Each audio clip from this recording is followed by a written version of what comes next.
Pessoal, hoje é dia 24 de dezembro de 2024. Eu não ia aparecer aqui no TV em Justiça.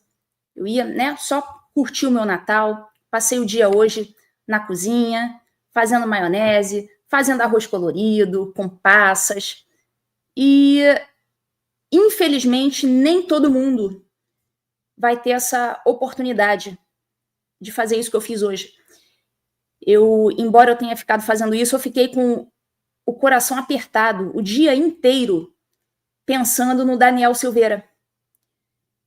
Eu estava, não digo satisfeita com o que aconteceu com ele, estava um pouco mais aliviada, porque ele tinha recebido o livramento condicional, inclusive o último TV em Justiça foi sobre o livramento do Daniel Silveira, em que eu expliquei que aquilo ali não é uma liberdade de forma alguma, ele permanece preso ali no regime da prisão domiciliar, expliquei que aquilo ali não é uma liberdade, mas enfim, era um regime menos rigoroso do que ele estava até então, que era na colônia agrícola.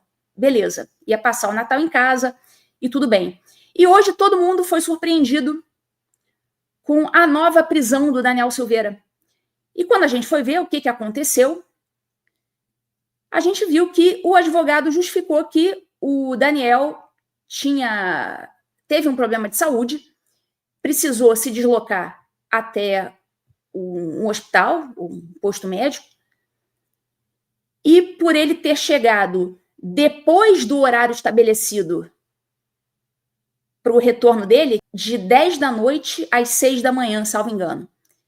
Então ele teve essa crise renal, salvo engano, de noite, já depois do horário que ele deveria estar em casa, foi ao médico. Obviamente, não dá para você ali requerer uma decisão judicial. Você é uma emergência médica, você tem que ir e comunica depois. Ele foi ao médico e chegou em casa 2 da manhã. E hoje já saiu a decisão nova de prisão. Falei, mas espera aí, então realmente colocaram um capanga ali do lado, na porta dele, para saber o horário que ele chega, o horário que ele sai. Isso aí, pessoal, eu fui juíza de execução penal durante muitos e muitos anos. Então, o que eu estou falando aqui não é de orelhada. Ninguém. O que eu estou falando aqui não é de orelhada. Ninguém, rigorosamente ninguém, nem os homicidas, traficantes, nada, ninguém recebe esse tratamento. Ninguém tem um capanga parado ali na sua porta, anotando na cadernetinha os seus horários. Não existe isso. Nem para os piores homicidas. Mas fizeram isso com o Daniel. Inclusive, no TV em Justiça, eu cheguei até a cantar pedra. É capaz de botar um capanga lá na porta dele. Mas o que acontece é o seguinte, até onde eu sei, o Daniel, ele mora na zona rural. Eu não sei exatamente quanto tempo da casa dele até o centro da cidade, onde tem o hospital. Mas pela minha experiência de pessoa que andou por aí por zona rural por muitos anos, juíza de cidade pequena, da zona rural muitas vezes dá 30, 40 minutos até o centro da cidade. Então você para isso, de repente para abastecer, para comprar uma água, alguma coisa assim. Passou lá a 1h30 que o Alexandre disse que ele estava na rua sem explicação. O Alexandre chegou a dizer que ele saiu, ele foi atendido meia-noite e pouca e só chegou em casa às 2 da manhã. Você veja o preciosismo. Quer dizer, se ele é liberado em um determinado horário, aí de repente vai fazer alguma coisa, vai pegar um documento na recepção, aí vai comprar uma água ali na lanchonete, vai para abastecer, não sei o quê, pega a estrada, às vezes é uma estrada de terra, não sei. Eu, pelo menos, quando morava no interior, eu pegava muita estrada de terra. Eu tive que comprar um carro daqueles com tração nas 4 rodas. Não sei se é a situação dele, mas a gente sabe que para chegar muitas vezes nesses lugares rurais, a gente leva ali 30, 40 minutos, até mais. Não sei qual que é o caso dele. Mas o fato é o seguinte, não existe isso. Primeira coisa, tem 2 coisas aqui que eu queria falar. Primeira coisa, não existe isso de pedir autorização judicial para ir para uma emergência médica. Começa por aí. Emergência médica é emergência médica. Você não pode fazer um pedido, uma petição para ele apreciar daqui a 2 meses, se apreciar. Isso não existe. Ele vai na emergência, resolve o que tem que resolver e volta. Ele colocou na decisão, o Moraes, olha isso aqui. Logo em seu primeiro dia de livramento condicional, o sentenciado desrespeitou as condições impostas, porque no dia 22 somente retornou à sua residência às 2h10 da madrugada, ou seja, mais de 4 horas do horário limite fixado nas condições judiciais. O horário limite era 10 da noite. Só que ali, segundo o Daniel, segundo a defesa, era uma emergência médica. Então, isso aí não é cabível. Você vai, é atendido e depois você justifica. É assim que acontece. E ele falou, olha, o Moraes, o sentenciado, sem qualquer autorização judicial, teria estado em hospital no dia 21 de dezembro. Quer dizer, o Moraes está dizendo aqui que para uma emergência médica, o Daniel teria que fazer uma petição em juízo. Quer dizer, se o Daniel passa mal ali de madrugada, o Moraes vai estar ali de prontidão para apreciar a petição dele? É claro que não, né? Vai deixar morrer igual deixou o Clezão. É isso que vai acontecer. Então, nesses casos, o apenado, ele vai, faz o que tem que fazer e depois justifica para o juiz da execução. Que, inclusive, é o que diz na Lei de Execuções Penais, que eu vou colocar aqui para vocês verem que eu não estou mentindo. Isso não é delírio meu, está escrito aqui, olha, artigo 118 da Lei de Execuções Penais. A execução da pena fica sujeita à forma regressiva, ou seja, você pode regredir de regime, com a transferência para regimes mais rigorosos, ou seja, você pode ir do aberto para o semiaberto, ou do semiaberto para o fechado, você pode regredir, portanto, quando o condenado, 1, praticar fato definido como crime doloso ou falta grave.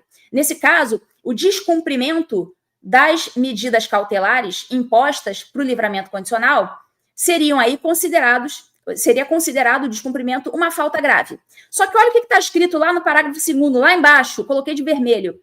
Nas hipóteses do inciso 1, ou seja, quando houver essa falta grave, deverá ser ouvido previamente o condenado.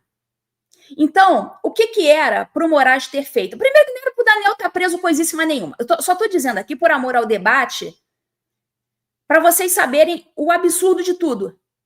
Tá? Primeiro que não era para ele estar preso, não era para ele ter sofrido nada disso. Mas, enfim, vamos partir daqui. Tá, ele está preso, está cumprindo pena. Tá cumprindo medida cautelar. Era para ele ter sido intimado para justificar o que ocorreu. Aqui está dizendo, ó, ouvido previamente o condenado. Então, antes de dar a canetada,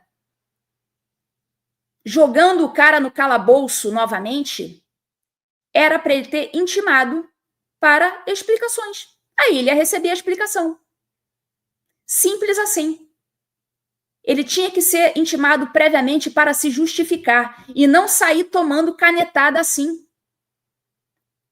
Não é prende e depois justifica. Não, primeiro intima para justificar.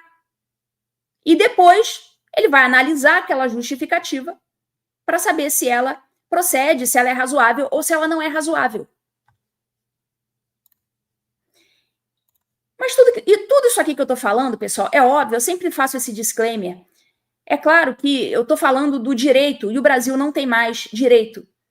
Mas é meu dever aqui aparecer, prestar mais uma vez a minha solidariedade ao Daniel, à doutora Paola, esposa dele, e dizer que eles estão sendo torturados. O que está acontecendo com Daniel Silveira é crime de tortura.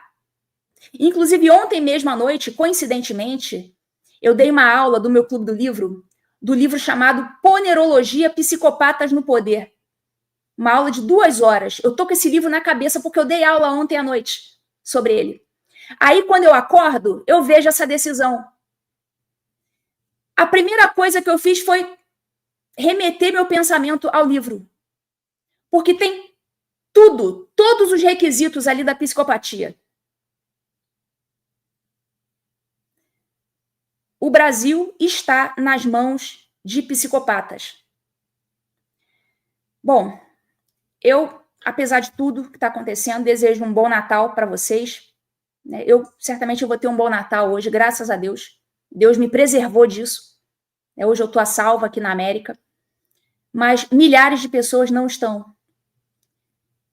E não é porque eu estou a salvo que eu fico tranquila. Tanto que eu estou aqui, noite de Natal, estou aqui até atrasada para o meu evento, mas eu não podia deixar passar sem gravar esse vídeo, sem prestar minha solidariedade, sem prestar esses esclarecimentos.